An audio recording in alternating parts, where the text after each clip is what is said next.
how you want to look. Fix your hair. All right, so now we're recording, okay? Do I look okay? Absolutely. Do you want more light? Do you feel good with the lighting right now?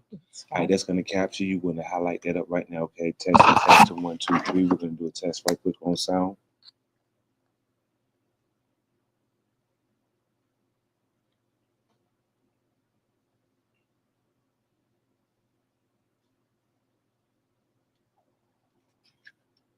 Okay. Testing, 1, 2, 3. Let's view how we're sounding right now. The sweater is from the area that Brookus is living in. Right. See how we're sounding right now. Right.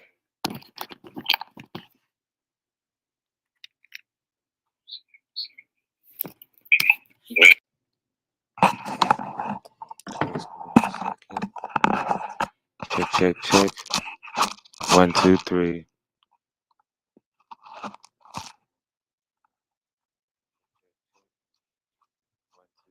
All right, back. Okay. That's positive sound. All right. All right. So now this is what I would like for you to do for me, okay? We're gonna simulate a sit down. So what That's we'll what do we're is doing. Sitting. we're gonna do like this right here, and we're just gonna go. Okay. Okay. Are you Let me ready? turn my chair. Yep. And oh, Mrs. Judith, how we doing today? Glad to see you. I'm glad to see you too. Oh my goodness, it's been a while. Yes. Oh my goodness, let's grab these mics right quick so we can ask some questions. All right, cut.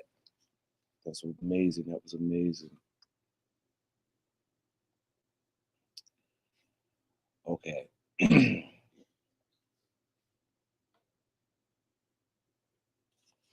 Are you ready?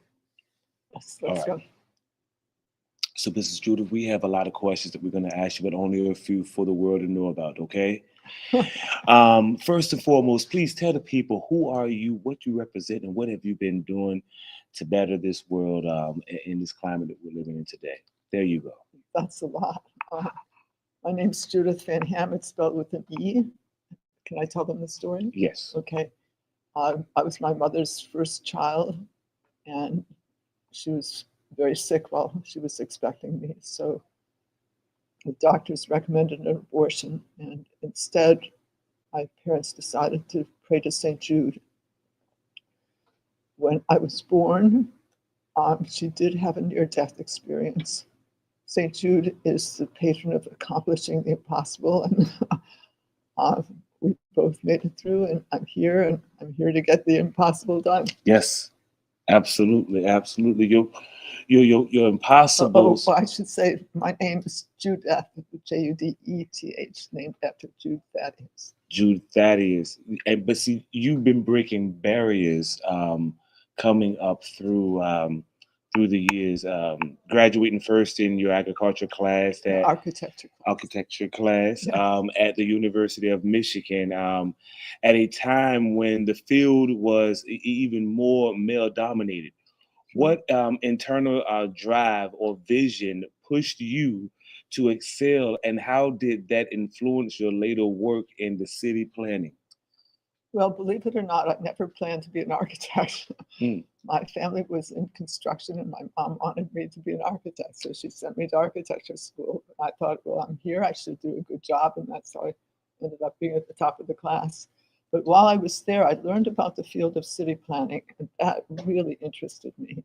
So I applied to the University of Pennsylvania, got a scholarship, and got started. That was absolutely amazing because your journey alongside Paul formed Michigan to Texas, Atlanta, and ultimately Hall reflects both personal sacrifice and shared ambition. How did your partnership evolve in balancing family, service, and professional purpose?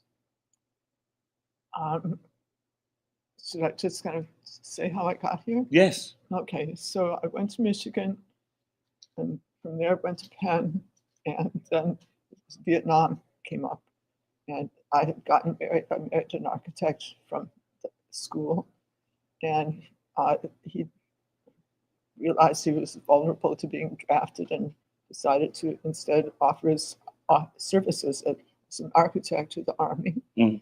And he became an officer in Army in San Antonio, Mm-hmm. and worked, on architectural stuff for them. Mm-hmm. While he was living his life, I did consulting with various city planning offices. He decided to move us to Atlanta, where he wanted to do some investing. But he saw that, that he liked what I was doing as a city planner, and decided to study city planning and get into that field, and was accepted at Harvard. Mm-hmm. So that meant coming up here to Boston. And he looked at the map and he said, Judith, there's a lot of water up there, and there are a lot of public green spaces. See if you can find us a house next to one of them. Well, in Hull, we could actually afford a house on the water. Yes. And it's a great place to live. I look out the window at the sunset across the bay, and it's, for me at least, it's not someplace I want to move away from. So I've lived there for more than 50 years now.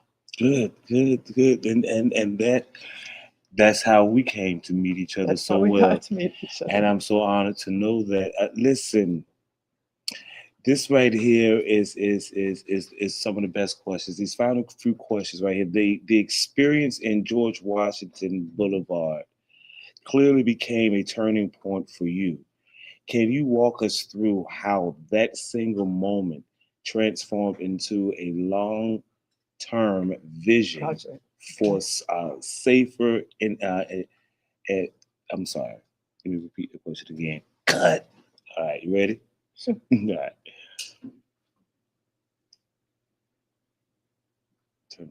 Okay, this is the experience in George Washington Boulevard clearly became a turning point for you.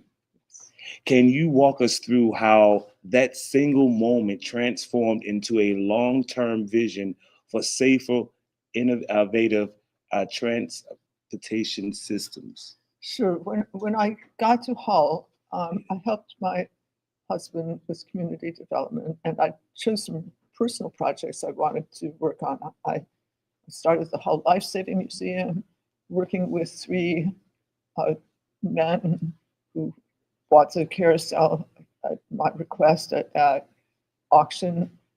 We saved that. And then I started to work on saving land along George Washington Boulevard, which is the entrance into Hull. And some of it had already been saved. There was still a lot that was in private hands that people could have ended up putting housing or high rises or whatever. And instead, I really valued the place, that there was a place that animals could live, that different ecosystems existed in, and worked on saving land. And one of the pieces was right next to George Washington Boulevard, which is the entrance into Hull. Mm-hmm. And that's the place where we do the cleanup at. One of the places. Yes, the yearly cleanup. And so when this property was up for sale, we wanted to take some people from the town there because it was going to be voted on at town meeting. And one of the select people came on this little journey out to the little peninsula, and he brought his 2 sons. One was about 15 and the younger one maybe 10 or so. Coming back, the group broke up into 2 parts, and most of the adults, including me and the select person and the older son, crossed the boulevard. The boulevard is 4 lanes. The traffic comes in pulses controlled by the lights at either end, and it's very fast. Mm-hmm. So I could see this kid over there wanting to cross the street. And he made it back.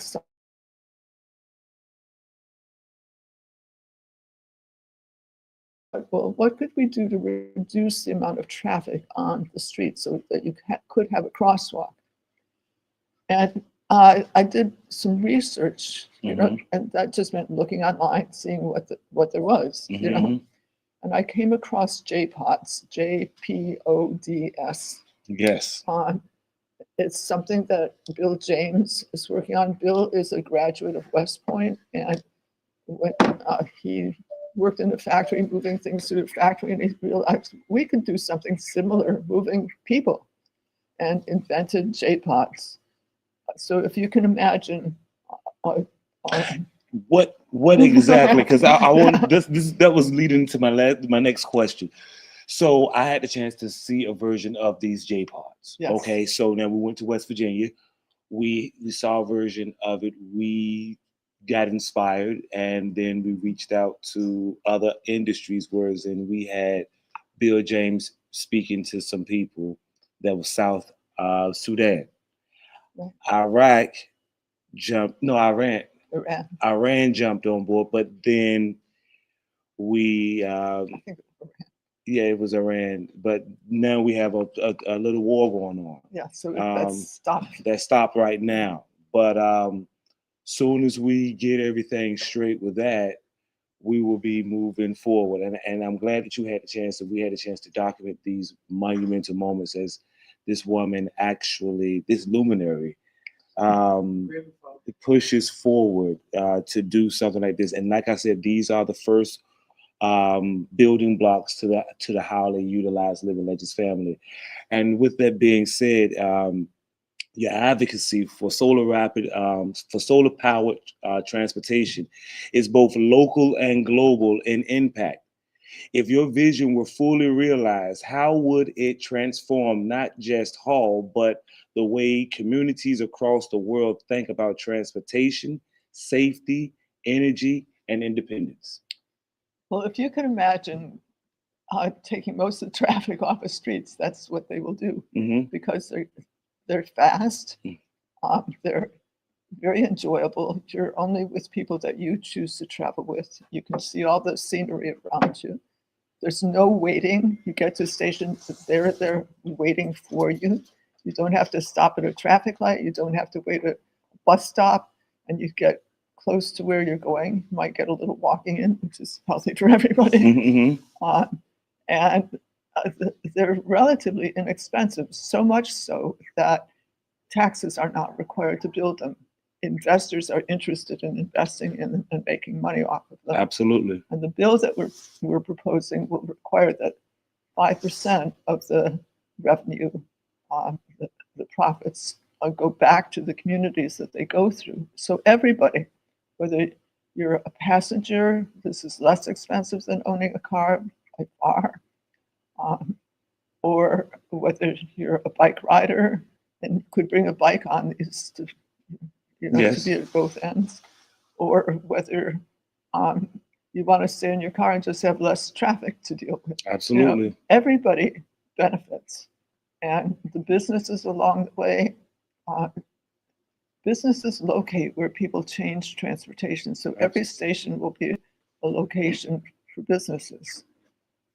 So just everybody you can think everybody will benefit.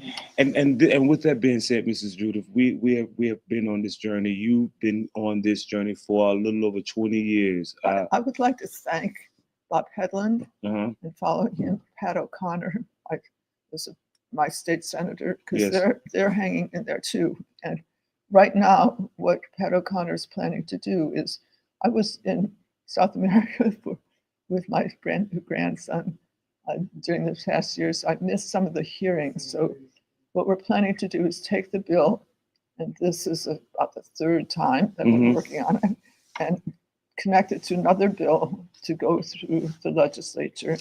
To do what with that? To pass it.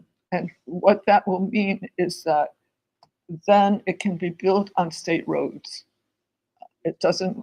Now, if I'm not mistaken, Blue Hill was approved for a form of that transportation, or was it allocated for the whole entire Blue Hill to be? What was the verdict on that? We didn't get far enough that you could say it was committed to it. We just have people along Blue Hill Avenue, business people who would like to see, and residents who would like to see this built there. And to get it built, we need to have the bill go through the legislature, and then if Blue Hill it could be one of the locations. That's what we're looking forward to. Mrs. Judith, we have so much more to talk about. We have a whole entire summer. This is only episode 1. People, I am telling you, we're out of time, but I can promise you this much right here. You will be enjoying what we will have to play for you next. I had the pleasure and honor of Miss Judith of actually having a song created for you years ago. Yes. And ladies and It's gentlemen, wonderful. I would like to present to some and introduce to others the song of the year, the Solar Rapids song. All right. Cut. Thank you so much. Hold on, we're not done yet. 3, 2, 1. Mrs. Judith, thank you so much for coming out here and checking the Hall TV2 family out. You was a pillar in this community and in the start of this entire organization that we're starting right here. We have a long ways to go. Do you want to close out with something to tell the people? I'd like to thank you, Timothy. The video that we're going to watch or have watched is you put that together. Yes. And I use it all the time so that people can see what it is that we're talking about. Mm-hmm. Thank you so much, Mrs. Judith. Now, we have this thing that we tell people about Positive Thoughts Climate Accord.